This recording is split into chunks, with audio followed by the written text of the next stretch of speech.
వేదిక మీదకి రావాలని కోరుతున్నాము. మా కాలువల లింగస్వామి గారికి, గుంపుల గారికి దయచేసి స్టేజ్ని కొంచెం కాల్ చేయండి. లింగస్వామి గారు ఎవరున్నా దయచేసి మీరు స్టేజ్ వద్ద రావాలని కోరుతున్నాము.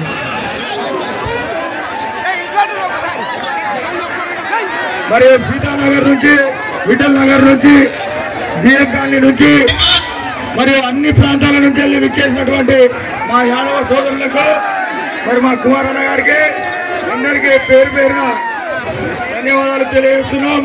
మా నాయన వేదల్ గారికి కూడా ముఖ్యంగా దయచేసి మనోళ్ళందరినీ పేరు పేరున పైకి పిలుచుకొని సన్మానించుకుంటాం. ఆ అవకాశాన్ని కలిగియాలని మేము మనస్ఫూర్తిగా కోరుకుంటాను.